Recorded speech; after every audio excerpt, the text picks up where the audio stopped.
दर्शकबिन नमस्कार। कार्यक्रम सुन्दर सुदूरपश्चिममा तपाईहरुलाई हार्दिक स्वागत छ। म दुर्गा भट्ट। सुदूरपश्चिम प्रदेश सरकार आन्तरिक मामिला तथा कानून मन्त्रालयको सहकार्यमा एनटिभी कोहलपुरले तयार पारेको कार्यक्रम सुन्दर सुदूरपश्चिम तपाई हरेक बिहीबार साँझ 7:30 बजे र शुक्रबार बिहान 9 बजे एनटिभी कोहलपुरमा हेर्न सक्नुहुन्छ। साथै यो कार्यक्रम एनटिभी न्यूजमा हरेक शनिबार साँझ 7 बजेको समाचारपछि पनि प्रसारण हुने गर्दछ। यस कार्यक्रममा हामी प्रदेश सरकारले गरेका विकास निर्माण, अघि सारेका नयाँ योजनाहरू लगायत शिक्षा, स्वास्थ्य, रोजगारी र सम्भावना लगायतका विषयमा केन्द्रित रहेर चर्चा गर्ने गर्छौं। दर्शकबिन सुरुमा लागौं आजका विषयवस्तुतर्फ।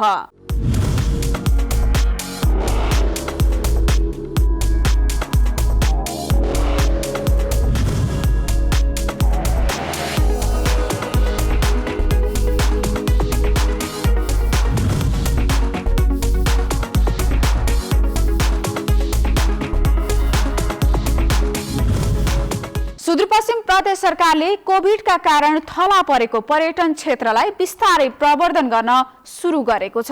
प्रदेश सरकारले पर्यटन क्षेत्रलाई पर्यटन उद्योगको रूपमा विकास गर्न, यस क्षेत्रबाट आर्थिक उपार्जनका साथै रोजगारीका अवसरहरू सिर्जना गर्नका लागि सङ्घ, प्रदेश र स्थानीय तहहरूको समन्वयमा विभिन्न प्रवर्धनात्मक कार्यक्रमको थालनी गरेको छ। नेपाल पर्यटन बोर्ड, आन्तरिक पर्यटन पुनर्स्थापन समिति सुदूरपश्चिमले उद्योग, पर्यटन, वन तथा वातावरण मन्त्रालयको सहकार्यमा सुदूरपश्चिम प्रदेशभित्रका महत्त्वपूर्ण पर्यटकीय गन्तव्यहरूको अध्ययन भ्रमणसँगै पर्यटन क्षेत्रको विकास र यसको प्रवर्धनका लागि स्थानीय तहहरूसँग पनि छलफल गरेको छ। यसै सन्दर्भमा हाम्रा कञ्चनपुर संवाददाता रामसिंह ठकुन्नाले पठाएको यो सामग्री। सुदूरपश्चिम प्रदेश सरकारले कोभिडका कारण थला परेको पर्यटन क्षेत्रलाई बिस्तारै प्रवर्धन गर्न सुरु गरेको छ। प्रदेश सरकारले पर्यटनको पुनर्स्थापन र प्रवर्धनका कार्यक्रमहरू सुरु गरेको हो। पर्यटन क्षेत्रलाई पर्यटन उद्योगको रूपमा विकास गर्न, यस क्षेत्रबाट आर्थिक उपार्जनका साथै रोजगारीका अवसरहरू सिर्जना गर्नका लागि प्रदेश सरकारले सङ्घ सरकार र स्थानीय तहहरूको समन्वयमा विभिन्न प्रवर्धनात्मक कार्यक्रमको थालनी गरेको छ। नेपाल पर्यटन बोर्ड, आन्तरिक पर्यटन पुनर्स्थापन समिति सुदूरपश्चिमले उद्योग, पर्यटन, वन तथा वातावरण मन्त्रालयसँगको सहकार्यमा सुदूरपश्चिम प्रदेशभित्रका महत्त्वपूर्ण पर्यटकीय गन्तव्यहरूको अध्ययन भ्रमणसँगै पर्यटकीय क्षेत्रको विकास र यसको प्रवर्धनका लागि सुदूरपश्चिमको विभिन्न क्षेत्रमा रहेका स्थानीय तहहरूसँग छलफल र अन्तर्क्रिया गरेको छ। डडेलधुरा, बैतडी, दार्चुला, कञ्चनपुर, कैलाली लगायतका जिल्लामा रहेका महत्त्वपूर्ण पर्यटकीय र धार्मिक पर्यटकीय क्षेत्रहरूको भ्रमण गर्नुका साथै विभिन्न पालिकाहरूसँगको छलफल कार्यक्रम समेत सम्पन्न भएको छ। आन्तरिक पर्यटन पुनर्स्थापन समितिले सङ्घ सरकार, प्रदेश सरकार र स्थानीय निकायसँगको समन्वयमा सुदूरपश्चिमको पर्यटकीय क्षेत्रहरू कार्ययोजना बनाएर पर्यटन क्षेत्रको विकासको खाका तयार गर्ने भएको छ। सुदूरपश्चिमको पर्यटकीय क्षेत्रको विकासका लागि देवभूमि सुन्दर ठाउँ सुदूरपश्चिम घुम्न जाऊ भन्ने नारा समेत तय भएको छ। सुदूरपश्चिम प्रदेश सरकारले विभिन्न धार्मिक र पर्यटकीय क्षेत्रहरूमा भौतिक संरचना निर्माण गर्नुका साथै प्रचार प्रसारका कामहरू समेत सँगसँगै गरेको छ। अबका दिनमा थप प्रवर्धनात्मक काम थाल्ने सुदूरपश्चिम प्रदेश सरकारले जनाएको छ। धनगढीमा भएको छलफल कार्यक्रममा बोल्दै उद्योग, पर्यटन, वन तथा वातावरण मन्त्री माया भट्टले कोरोनाका कारण थला परेको पर्यटनलाई अब पुनर्स्थापन गर्न आवश्यक रहेको बताउनु भएको छ। आन्तरिक पर्यटनको विकास बिना बाह्य पर्यटक ल्याउन त्यति सम्भव नहुने भन्दै सर्वप्रथम आन्तरिक पर्यटनको विकासमा जोड दिनुपर्ने उहाँको भनाइ रहेको छ। कोभिड-19ले समस्याग्रस्त बनाइदियो यो क्षेत्रलाई। यो क्षेत्रलाई समस्याग्रस्त क्षेत्रलाई हामी सिटिमिति परिवर्तन गर्न त नसकौँला, धेरै काम गर्न नसकौँला, तर पनि पुनरुत्थान हुने गरी यसलाई आशातीततिर परिणत गर्ने गरी यो समिति, सङ्घीय सरकारको मन्त्रालय र पर्यटन बोर्डले यो निर्णय गर्यो। पुनरुत्थान कार्यक्रमको माध्यमबाट अगाडि बढौँ र सानोतिनो कार्यक्रम भए पनि अगाडि बढौँ भन्ने खालको कुरा भयो। यो सँगसँगै राम्रो कुरा के जोडिएको त छ भन्दाखेरि आन्तरिक पर्यटनको विकास भएन भने बाह्य पर्यटकहरू आउँदैनन् र बाह्य पर्यटकीय स्थलहरूको पनि पहिचान हुँदैन। त्यसो भावनाले आन्तरिक रूपमा सबै कुराको जान पहिचान हुनु पर्यो। त्यहाँको महत्त्व हामीले पनि जान्नु पर्यो, अरूलाई पनि बुझाउनु पर्यो। हाम्रो सुदूरपश्चिममा स्वर्ग हो, सुदूरपश्चिम देवभूमि सुन्दर भूमि भनेका छौँ। पर्यटनका केही विषयहरू जान्ने मान्छेले भनेका छौँ, त्यो अरूलाई थाहा छैन, धेरै मान्छेलाई। पर्यटकै भएर कोही एउटा ठाउँबाट अर्को ठाउँमा जाने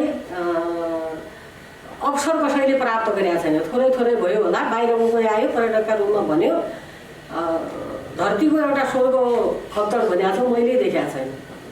बल्ल बल्ल शुक्ला फाटा गएको होला कहिले, धेरै ठाउँ हामीले देखेका छैनौँ भनेपछि सबै मान्छेले सबै ठाउँ नदेखेको हुनाले राम्रो राम्रो ठाउँहरू, सुन्दर ठाउँहरू, धार्मिक रूपले, सांस्कृतिक रूपले, जैविक विविधताको रूपले सबै क्षेत्रका हिसाबले सुदूरपश्चिममा राम्रो छ।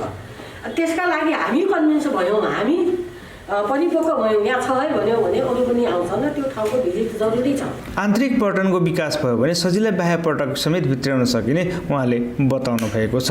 सुदूरपश्चिम प्रदेशमा थुप्रै पर्यटकीय र धार्मिक पर्यटकीय क्षेत्रहरू रहेका छन्, जसले पर्यटन मार्फत आर्थिक उपार्जन र रोजगारीका अवसरहरू सिर्जना गर्न सक्छ।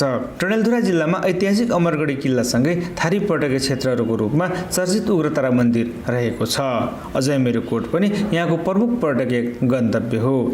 अमरगढी नगरपालिकाका नगर प्रमुख विश्वेश्वर प्रसाद ओझाले थप नयाँ गन्तव्यको खोजी गर्दै पर्यटन विकास गर्ने अभियानमा नगरपालिका लागेको बताउनु भएको छ। अमरगढी किल्ला यस क्षेत्रकै महत्त्वपूर्ण पर्यटकीय क्षेत्र रहेको भन्दै गढी लगायतका पर्यटकीय क्षेत्रहरूको गुरु योजना बनाएर आवश्यक संरचना बनाउने योजना रहेको उहाँको भनाइ रहेको छ। केही नयाँ सम्भावना भएका क्षेत्रहरूको खोजी गर्नुपर्छ र त्यो ठाउँको प्रचार प्रसार गर्ने कुरा, जब पूर्वाधार निर्माण हुनसक्छ तब प्रचार प्रसार गर्न सम्भव हुन्छ। त्यो भएर मलाई लाग्छ पहिलो पटक अमरगढी नगरपालिकामा यो वर्ष पर्यटन पूर्वाधार निर्माणमा ठुलो बजेट हामीले प्राप्त पनि गरेका छौँ। सङ्घीय सरकार, प्रदेश सरकार र विभिन्न निकायहरूसँगको साझेदारीमा हामी सुरुवात गर्दैछौँ, जस अन्तर्गत खास गरी अमरगढी किल्ला छ। अमरगढी किल्ला भौगोलिक रूपले अमरगढी नगरपालिकाभित्र भए पनि यो सुदूरपश्चिमकै सम्पत्ति हो भन्ने लाग्छ मलाई, किनकि योसँग यो मुलुकको एकीकरणको गाथा गाँसिएको छ र हाम्रा वीर पुर्खाहरूले जुन ढङ्गले निर्माण गरेका छन् अथवा जुन यसको कलात्मक बनोट छ, यो सबै कुराहरू हेर्ने हो भने यो प्रदेशको एउटा महत्त्वपूर्ण प्रोजेक्टका रूपमा यसको डेभलप गर्न सकिन्छ। पाताल भुमेश्वर गुफा, निङ्लासैनी मन्दिर, त्रिपुरा सुन्दरी मन्दिर बैतडी जिल्लाका महत्त्वपूर्ण पर्यटकीय र धार्मिक पर्यटकीय क्षेत्रहरू हुन्। तसर्थ नगरपालिकाका नगर प्रमुख नरेन्द्र थापाले पर्यटनले आर्थिक गतिविधिहरू बढ्ने भन्दै पर्यटनको विकासका लागि नगरपालिका योजना बनाएर अघि बढेको बताउनु भएको छ। वास्तवमा ठिक छ, हाम्रो स्वागत योग्य छ। केवल कार पनि भएपछि राम्रै हुन्थ्यो, जसरी यहाँबाट कल्ले केदारसम्म यहाँ श्रीगङ्गा धाम, त्यो वास्तवमा सिँढी पनि 848 सिँढीको पनि अस्ति हाम्रो पर्यटन तथा वन तथा पर्यटन मन्त्री आउनुभएको थियो, उद्घाटन गर्नुभएको थियो श्रीगङ्गादेखि जगन्नाथ बाबासम्म। अब वास्तवमा यो होटलहरू पनि पर्यटन आएपछि मात्र होटलहरू पनि, होटल व्यवसायहरू पनि फस्टाउने हो, नत्र अब अहिले त अब कोभिड-19 को हिसाबले धेरै अब अहिले मार्कामा छन्, होटल व्यवसायहरू पनि मार्कामा छन्। यो 8 महिनादेखि होटल बन्द छन्, धेरै अब यातायात पनि अब बन्द हो। त्यही हिसाबले अब हामीले कसरी मतलब यो होटल व्यवसाय र यो पर्यटनलाई भित्र्याउने के हामीले गर्नुपर्छ, हाम्रो नगरपालिकाको तर्फबाट हामीले के गर्नुपर्छ, हामी गरिराखेका पनि छौँ, अब पनि गर्नेछौँ। दार्चुला जिल्लामा मालिकार्जुन धार्मिक पर्यटकीय क्षेत्रसँगै अपी हिमाल महत्त्वपूर्ण पर्यटक गन्तव्यको रूपमा रहेको छ। मारवा गाउँपालिकामा रहेको तातोपानी आकर्षक पर्यटक गन्तव्यको रूपमा रहेको छ। मारवा गाउँपालिकाका अध्यक्ष जमन सिंह थामीले मालिकार्जुन, तिङ्गर हुँदै मानसरोवर र चमेलिया जलविद्युत मार्गमा हुँदै अपी बेस क्याम्प जोड्ने योजना निर्माण गर्न सके यस क्षेत्रको पर्यटन क्षेत्रमा महत्त्वपूर्ण उपलब्धि हुने बताउनु भएको छ।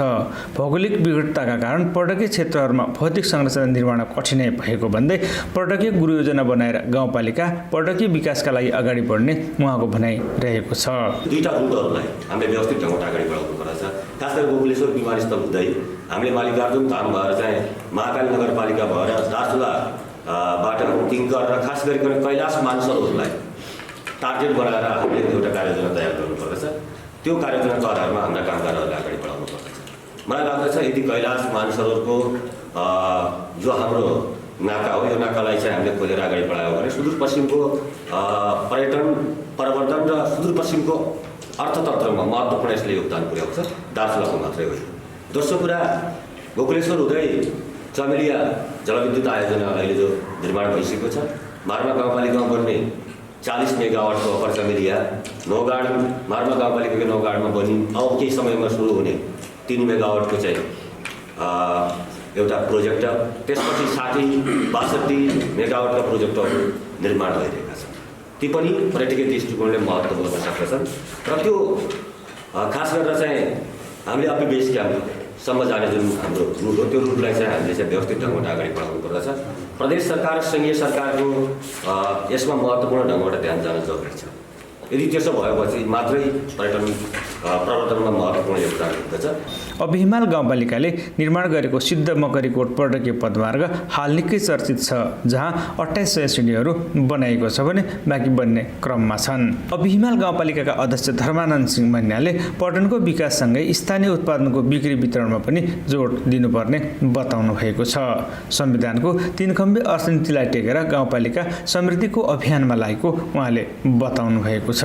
यो राजनीतिक परिवर्तनको बिम्बको रूपमा, प्रतीकको रूपमा केन्द्र सरकारले एउटा थीम बनाएको छ, स्लोगन बनाएको छ, सुखी नेपाली समृद्ध नेपाल। र त्यसलाई प्रमोट गर्नको निम्ति संविधानमा 3 खम्बे अर्थनीतिको व्यवस्था भएको छ।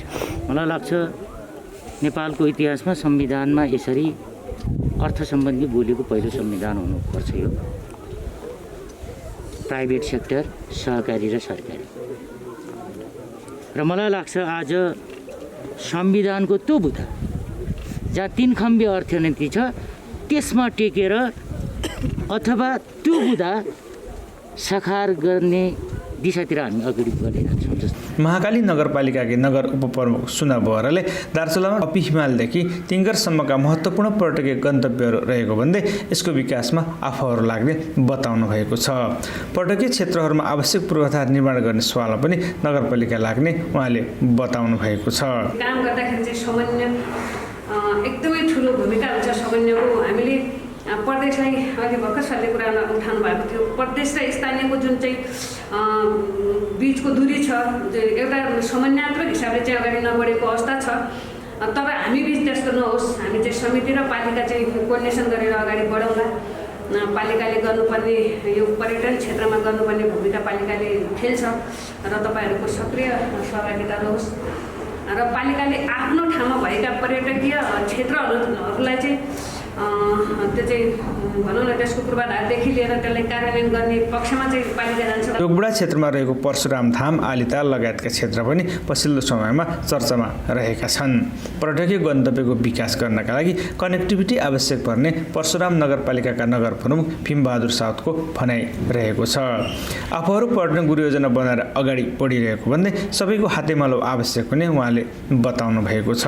धार्मिक क्षेत्रसँग जोडिएको क्षेत्र र यसलाई पनि हामीले धार्मिक गतिविधिलाई अगाडि बढाउने उद्देश्यले हामीले गुरुयोजना पनि अगाडि बढाएका छौँ। त्यसै परशुराम धामको पनि गुरुयोजना बढाएका छौँ र आन्तरिक र बाह्य पर्यटन गरेर यो देशको समृद्धि, यस क्षेत्रको समृद्धि र प्रदेशकै समृद्धिको लागि पनि हामी सबै मिलेर हाते मिलेर अगाडि बढिसक्यो भने यसले धेरै हाम्रो गतिविधि अगाडि बढाउन सक्छ। परशुराम धामको नजिकै तपाईँको इन्डियाको त्यत्रो पवित्र स्थल चाहिँ के अरे हाम्रो पूर्णागिरी मन्दिर छ, त्यहाँ लाखौँ लाख मान्छेहरू आउँछन् र तिनीहरूलाई पनि हामीले त्यहाँको मान्छेलाई पनि हामीले भित्र बढाउन सक्यो भने परशुरामको ठुलो विकास हुन्छ। आन्तरिक पर्यटन पुनर्स्थापन समिति सुदूरपश्चिम प्रदेशका सहसंयोजक परमानन्द भण्डारीले सुदूरपश्चिम पर्यटनमा धनी भएको भन्दै यहाँ रहेका क्षेत्रहरूको प्रचार प्रसार प्रवर्धन मार्फत आर्थिक समृद्धि हासिल गर्न सक्ने बताउनु भएको छ। हामी पहिलो सर्वप्रथम के गरौँ भने एकचोटि हामी अहिले महाकाली जिल्ला, महाकाली अञ्चल सरी, त्यसपछि हामी सेती अञ्चल भनेर अहिले चाहिँ हामी यो बेल्टको दार्चुलासम्म गएर त्यो एरियामा के गर्न सकिन्छ यसरी स्थानीय तहसँग कोर्डिनेसन गर्ने, सम्बन्धित जहाँ जहाँ हामीले सक्छौँ त्यहाँ मिटिङ गर्ने र साथीहरूका सुझाव सल्लाहलाई कलेक्सन गर्ने र हामीले एउटा योजना पनि बनाएका छौँ। र हामीले अबका दिनहरूमा चाहिँ पर्यटनलाई अगाडि लैजानलाई चाहिँ के गर्न सक्छौँ त भनेर हाम्रो एउटा योजना अन्तर्गत कसले कहाँ कसरी कन्ट्रिब्युट गर्न सकिन्छ, निजी क्षेत्रले के गर्न सकिन्छ, स्थानीय तहले के गर्न सकिन्छ, कसरी जाने भन्ने बारेमा चाहिँ एउटा सानो बस अहिले चाहिँ एउटा भेटघाट परिचयात्मक कार्यक्रमको माध्यमबाट चाहिँ गरौँ र आगामी दिनमा हामी जब कङ्क्रिट प्लान बनाउँछौँ त्यसपछि यहाँहरूको के भूमिका हुन्छ भनेर चाहिँ हामी सल्लाह गर्ने क्रममा चाहिँ आज यहाँ आएका छौँ। अब यो सम्पूर्ण समिति आज चाहिँ यहाँ 9 जिल्लाको सबै साथीहरू मोटामोटी यहाँ हुनुहुन्छ र हामीले प्रत्येक जिल्लामा एकजनालाई जिल्लागत रूपले चाहिँ जिम्मेवारी दिएका छौँ। यो चाहिँ पर्यटनको नाममा चाहिँ थोरै रकमहरू विनियोजन गरेर काम गरिरहेको छ, त्यसले कुनै किसिमको आउटपुट आएको छैन। त्यही भएर हामी एकीकृत रूपमा जाउँ र त्यसको केही आउटपुट देखियोस्। अहिले म भर्खरै तपाईँको घटालमा पुगेर आएँ, तर त्यहाँ ठुलो काम भइरहेर चाहिँ बडा खुसी लाग्यो कि अहिलेसम्म सानो पाटोमा काम हुन्थ्यो, तर अहिले उहाँले एउटा योजना बनाएर सायद सम्पूर्णलाई चाहिँ व्यवस्थित गरेर चाहिँ गर्दै हुनुहुन्छ। त्यस्तै खालका कार्यक्रमहरू भयो भने पर्यटकीय क्षेत्रहरूको विकास पनि हुन्छ र त्यहाँ आउँदाखेरि मान्छेलाई केही हेर्ने अलिकति केही देख्ने लायकको चाहिँ हामी बनाउन सक्छौँ। त्यसकारण एकीकृत खालको चाहिँ योजना लैजानमा चाहिँ यहाँको स्थानीय तह र प्रदेश सरकार विशेष गरी अब सङ्घीय सरकारभन्दा हामी दुईटासँग एकदम नजिक भएको भएर उहाँहरूसँगको यस्तै छलफल अन्तर्क्रिया हामी गर्दै अगाडि जाने। सुदूरपश्चिममा थुप्रै पर्यटकीय सम्भावना रहेका छन् जसको प्रचार प्रसार र प्रवर्धन आवश्यक छ। पर्यटन क्षेत्रको विकासले प्रदेशको आर्थिक उपार्जनमा ठूलो टेवा पुग्न सक्छ। सुदूरपश्चिम प्रदेश सरकारले यी क्षेत्रहरूको सम्वर्धन र विकाससँगै कोभिडका कारण ठप्प रहेको पर्यटन क्षेत्रलाई फेरि पुनर्जागरण गर्नका लागि आवश्यक योजनासहित विभिन्न गतिविधि अगाडि बढाएको छ। सुदूरपश्चिममा थुप्रै पर्यटकीय सम्भावना रहेका छन् जसको प्रचार प्रसारले मात्र पनि प्रदेशको आर्थिक उपार्जनमा ठूलो टेवा पुग्न सक्छ। सुदूरपश्चिम प्रदेश सरकारले यी क्षेत्रहरूको सम्वर्धन र विकाससँगै कोभिडका कारण ठप्प रहेको पर्यटन क्षेत्रलाई फेरि पुनर्जागरण गर्नका लागि आवश्यक योजनासहित विभिन्न गतिविधि अगाडि बढाएको छ। प्रदेश सरकारले कृषिमा लगानी बढाएपछि सुदूरपश्चिम प्रदेशमा अहिले धेरै व्यक्तिहरू कृषि पेसामा लागेका छन्। कृषक मात्रै होइन, अन्य व्यवसायमा लागेकाहरूको रुचि पनि कृषितर्फ बढ्न थालेको छ। प्रदेश सरकारले स्वदेशमै काम गर्ने व्यक्तिहरूलाई कृषिमा अनुदान र विभिन्न यन्त्र उपकरणहरू अनुदान स्वरूप उपलब्ध गराउँदै आएको छ। प्रदेश सरकारबाट अनुदान पाएपछि कैलालीका कृषकहरू आधुनिक तरिकाले कृषि गर्न उत्साहित भएका छन्। कृषिमा प्रदेशलाई आत्मनिर्भर बनाउने उद्देश्य अनुरूप प्रदेश सरकारले अनुदानका कार्यक्रमहरूलाई विस्तार गर्दै लैजान थालेको छ। हाम्रा कैलाली संवाददाता निर्मला खडायत कैलालीका कृषककै बारीमा पुगेर यो सामग्री तयार आफ्नो नीति तथा कार्यक्रममा कृषिलाई प्राथमिकतामा राखेको सुदूरपश्चिम प्रदेश सरकारले सोही अनुसार काम अघि बढाएको छ। प्रदेश सरकारले स्वदेशमै काम गर्ने व्यक्तिहरूलाई कृषिमा अनुदान र विभिन्न यन्त्र उपकरणहरू अनुदान स्वरूप उपलब्ध गराउँदै आएको छ। प्रदेश सरकारबाट अनुदान पाएपछि कैलालीको गोदावरी नगरपालिका 2 मा पनि कञ्चनपुरका गोकर्ण ओलीले सुदूरपश्चिम प्रदेशमै पहिलो पटक ड्रागन फ्रुटको खेती शुरू गर्नु भएको छ। के भयो भने पहिले कृषि पेसा चाहिँ ठिक थिएन। अब अहिले कृषि पेसा के भयो भने अब जस्तै आफूले चाहिँ यो नेपालीहरू चाहिँ जम्मै विदेशहरू जाने, कृषि पेसा नगर्दाखेरि इन्डियाबाट आउने तरकारीहरूदेखि लिएर हामीले खाने चिजमा जम्मै चाहिँ नाइट्रोजन मात्रै खान्छौँ हामीहरू। त्यो भएकोले अब अहिले जस्तै नेपाल सरकारले पनि यो अहिले 2-3 वर्ष यतादेखि कृषिमा अलिकति प्रोत्साहन चाहिँ गर्न सुरु गरेको छ। निर्माण व्यवसायीका रूपमा परिचित ओली अहिले कृषि पेसामै बढी व्यस्त देखिनुहुन्छ। ड्रागन फ्रुटको खेती गरेपछि उहाँलाई प्रदेश सरकारले आर्थिक र प्राविधिक रूपमा सघाउ पुर्याइरहेको छ। प्रदेश सरकारबाट पाएको सहयोगले कृषिमै थप कर्म गर्न हौसला मिलेको ओलीले बताउनु भएको छ। प्राविधिक सहयोग त अहिले फोनमा पनि कुनै केही भयो भने सर यसो भएको छ भने उहाँहरूले यसो गर्नुहोस् भन्नुहुन्छ। यता त्यो माथि दिपाइल जाँदा यता आउँदाखेरि यहाँ पस्नुहुन्छ, हेर्नुहुन्छ होइन। र चाहिँ के भन्छ उहाँले सहयोग पनि त्यतिखेर चाहिँ राम्रै सहयोग गर्नुभयो। मलाई बोटमा चाहिँ 3,50,000 दिनुभयो, मलमा चाहिँ 75,000 दिनुभयो, मोटरको लागि 30,000 दिनुभयो, ढुवानी बापत 20,000 दिनुभयो होइन। त्यसपछि यो अलि सञ्चारमा खर्च भनेर 300 त्यो पनि दिनुभएको छ।